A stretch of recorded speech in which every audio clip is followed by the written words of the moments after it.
Welcome to MoTorque, the program where we bring you cars, bikes, adventure, classics, motorsport, and indeed whatever wheels that have torque. Here's a quick look at what we have in store for you this week. Volkswagen present their new small saloon competitor, the Vento. We explore the charm of the Mini Moke. And finally, we sample a rapid departure from the norm, the micro Racing Panda.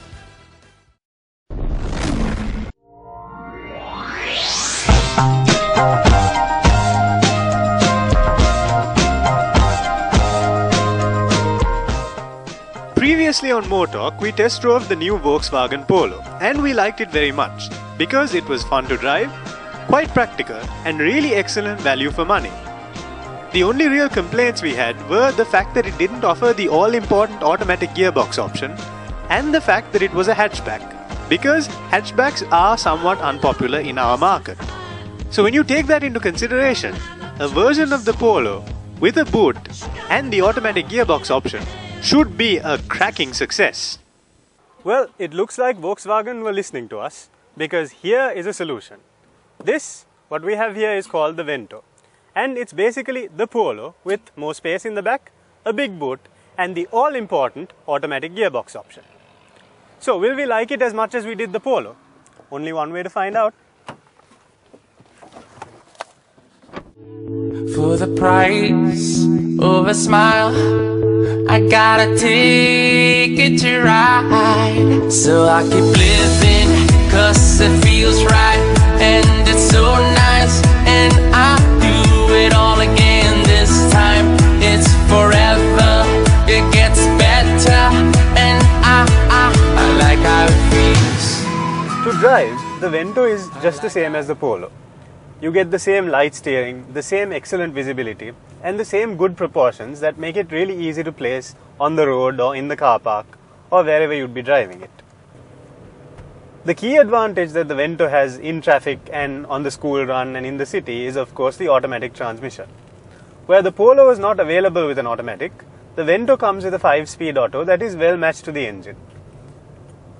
It responds well to both throttle demands and easy cruising, and shifts completely seamlessly.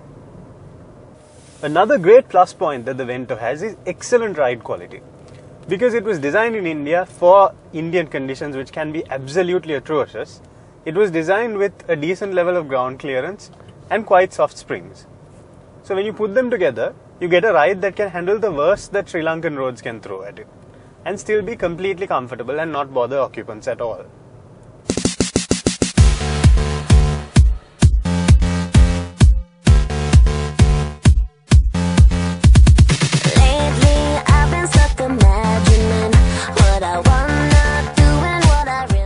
Now, if you recall, the Polo really impressed us with its absolutely fun driving experience. It was a very enthusiastic little car to throw around and drive hard. So I was expecting the Vento to be as good. But unfortunately, something seems to have been lost in translation just a little bit. It just doesn't have that same sense of aliveness. And the car just isn't jumping and raring to go like the Polo is. Maybe because the Vento is aimed at a more mature kind of audience, the businessman or the family man. But overall, the driving experience is much less enthusiastic. It's still just as capable, mind you. The handling is decent, it sticks to the road well, and it goes where you point it. But maybe because of the automatic gearbox, or because the engine just doesn't seem as responsive, you just can't have as much fun as you do in the smaller Polo. Having said that, the driving feel is still extremely Germanic and much more refined than what you'd get from a Japanese car in this price class.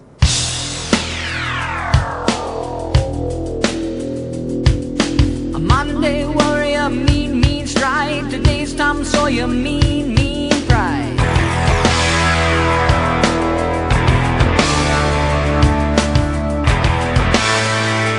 Despite the fact that the Vento is assembled in India, the interior quality doesn't feel a major step back from its German equivalent. Everything is nicely assembled and the materials are pretty good. This means that getting comfortable behind the wheel is very easy, and the driving position is really nice when you settle into it. The 3-spoke steering wheel with its leather stitching is good to hold and feels quite sporty. And so the moment you settle in, you're immediately promised a driving experience that's a cut above anything else you get in this price bracket.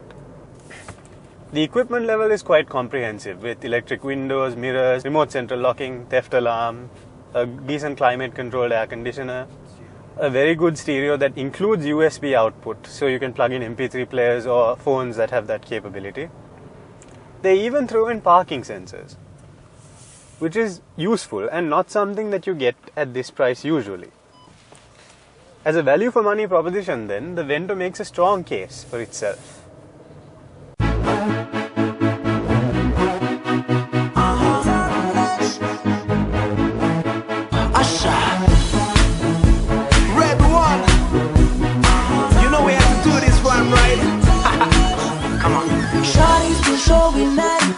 Not making it easy. She knows how to move and got the room drooling my body. Perfect anatomy. Should be up in the V. I thought I'm rocking through every single tune to get that booty. You do it good. You're moving like a freak and I like it.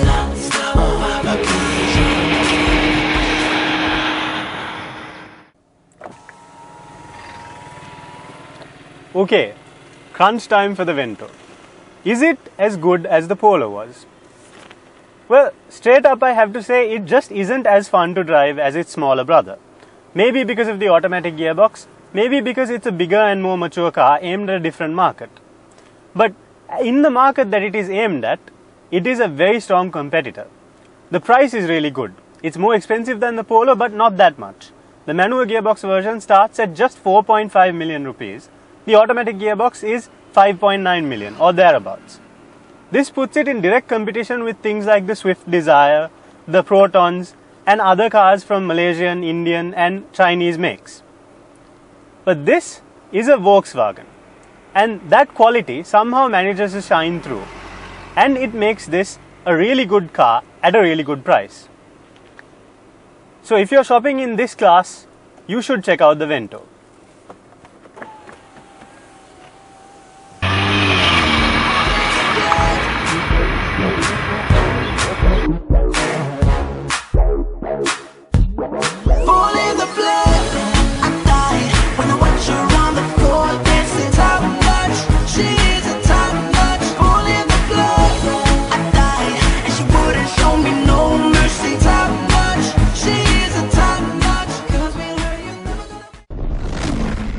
When Alec Isiganis designed the Mini, he planned another vehicle to share the Mini's mechanical parts, but with a more rugged body.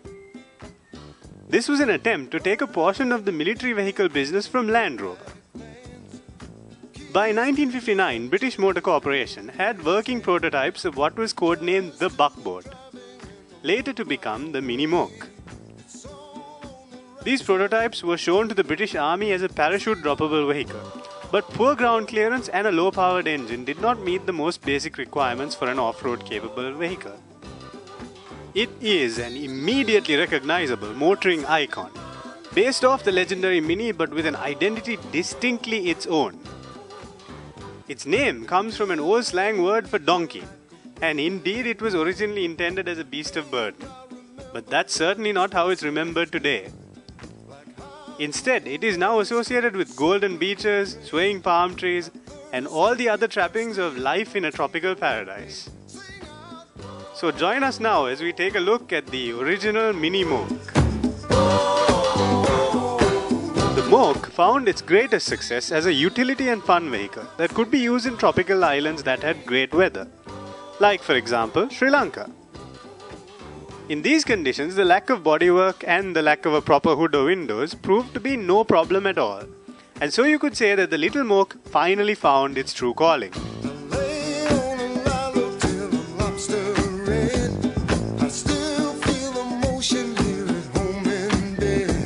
Mechanicals on the Moke are shared with the Mini. The engine, transmission and suspension are all the same, and it's only the bodywork that is significantly different.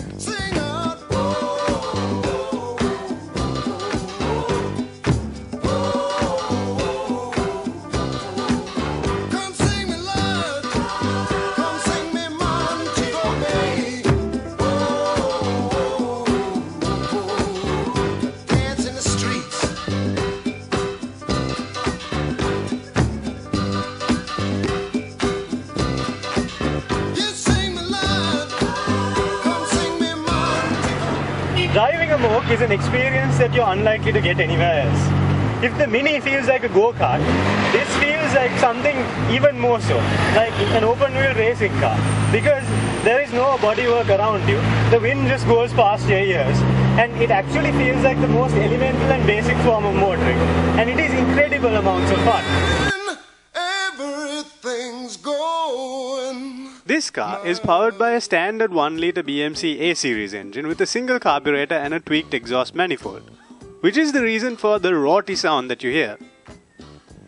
It doesn't have mega power, but because the Moke is so light, under 600 kg in fact, it never feels slow or underpowered from behind the wheel. In fact, when you really put your foot down, it feels almost scarily fast. The Moke is immense fun to drive. Just like the Mini Saloon, the responses of this car are absolutely immediate.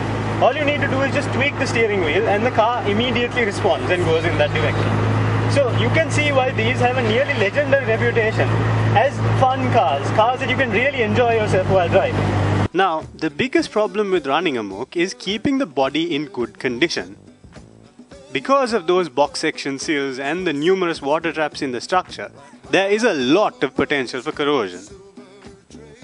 Remember, these cars were not properly rust-proofed when new, so to actually keep one running today, you need to have embarked upon a full-scale restoration. The owner of our test car did indeed just that, and right now we can say that this particular car is probably in even better shape than it was when it first left the production line. The owner of this car tells us that he uses it regularly, but only as a weekend runabout and a holiday car. Obviously, because it is not the sort of thing that you'd want to be driving in everyday traffic.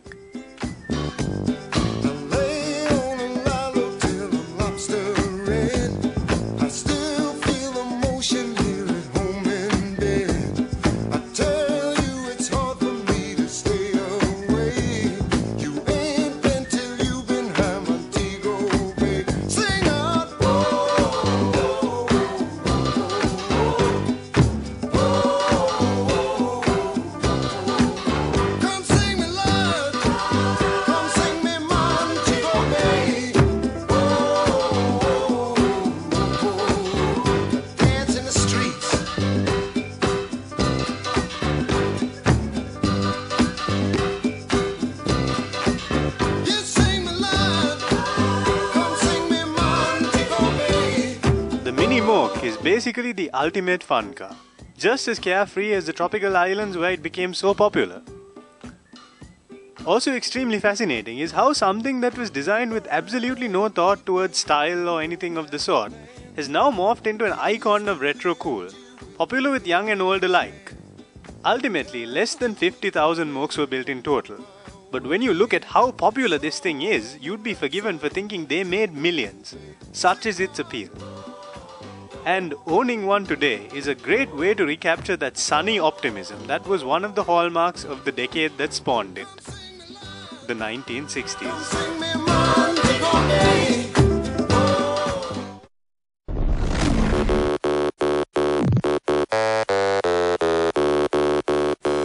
With all the recent talk we've heard about tax-free racing cars and all the stories about Lamborghinis and Ferraris coming down, the average Sri Lankan seems to be more aware of motorsport these days than usual.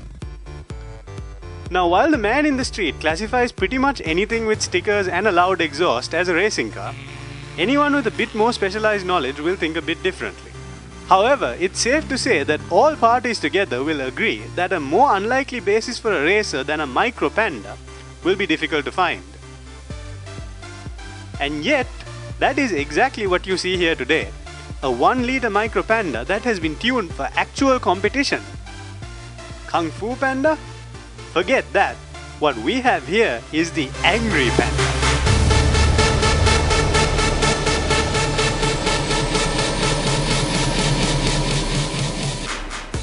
Yes indeed, you heard that earlier bit right. This is a Panda that has been given a working over with actual motorsport in mind.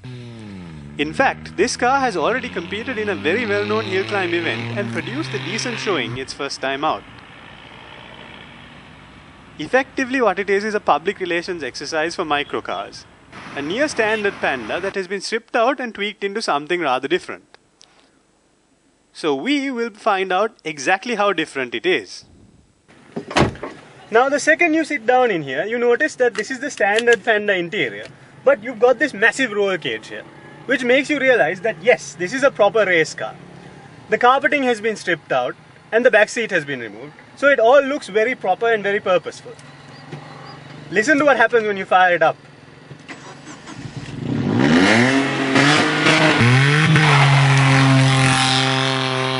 Now obviously you can hear the noise of this exhaust in here. It's a straight through system, but other than that, this engine is the standard 1 litre micro motor. The car has had its rear seats taken out and its carpeting removed, but other than that, it's completely stock. The wheels are slightly bigger as well. But what this thing is absolutely hilarious to drive. I mean, listen to that.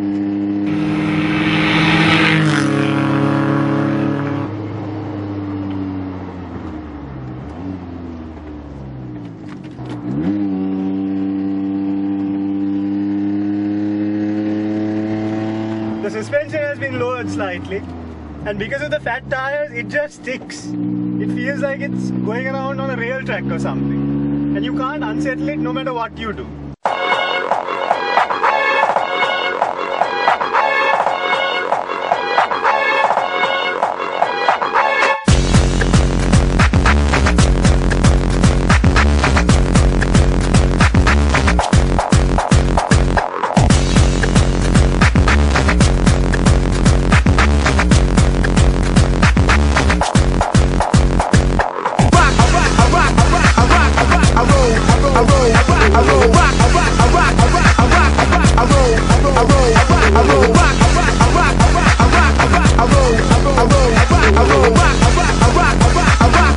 As far as actual competition goes, the Race Panda has only competed so far in the 2012 Mahagastura Hill Climb, where it ran the 1000cc class against race Nissan Marchers and the like.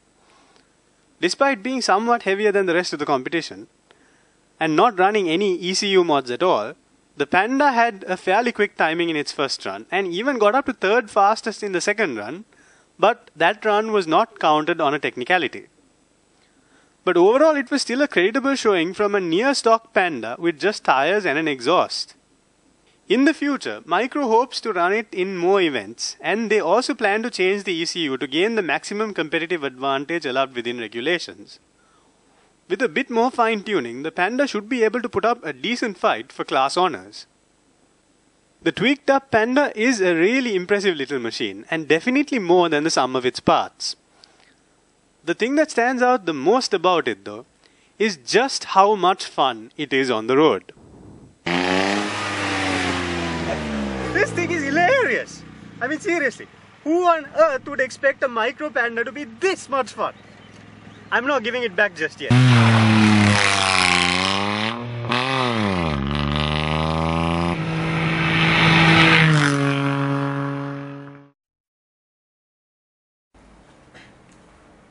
A climate like Sri Lanka's, with its high level of humidity and very high average rainfall, is the ideal environment for rust to take hold on your vehicle. Now, rust is a serious problem that usually begins by a little thing, like stone chips or other particles that may attack your paintwork as you're driving along. When this happens over a long period on a regular basis, your paint gets worn away and the bare metal is exposed on your car. Combined with the climate, that makes rust take hold. And if it's not dealt with and treated, it can spread and lead to your pride and joy looking very unsightly. Luckily for you, your favorite automotive solutions provider, Worth, has a solution. And we have our friend Suranga here today to talk us through these products that can protect your vehicle from the rust issue. Suranga, hi, can you explain these to us? Yes, as you said, Sajeeva, so our vehicle owners, they face a lot of problems due to corrosions. Right. So to overcome these kind of issues, we have come up with a rust-proofing product range. Okay. So today I am going to talk about only underbody sealing. If we take our underbody sealings, we have three types of products. First one is SKS, which is known as water-based product. This is environment friendly. Okay, the second product is Stone Guard, which has thick coat and oil-based product. The final product is underbody sealing, non-driving, and the oil-based product, this cannot be painted over after applying this because this has a thick and sticky finish. So those are the products that Worth has to deal with the rust issue. Suranga, can you tell us what exactly are the benefits that the consumer gets if they use these? It has very good corrosion protection and it stops corrosion itself. And underbody protection prevents chipping and due to stones. So it prevents damage. And also prevents noise and vibration. And finally, it gives a good appearance to the vehicle. So you can clearly see that there is a definite benefit to using these on your car. So Suranga, if the consumer wants to get these applied on their vehicle, where can they get it done and what's the process like? Actually, they can't do this on their self. So it has to be done professionally? So they have to go to a workshop or a service agent or a car agent to get it done. Okay. So if we want to do it yourself, so we have a special product, Stone Guard Aerosol. This is for do it yourself. I see. Now, is there a list of specific places that you all recommend that people can get this done at? Yes. So basically, top leading workshops, Auto Mirage and Care Points, and all the car agents, especially Demo, they do that service. So as you've just seen, these underbody protection products provide a valuable level of protection for your pride and joy. So it makes sense to look into getting these done for your car. And that's our Worth Top Tip for this week.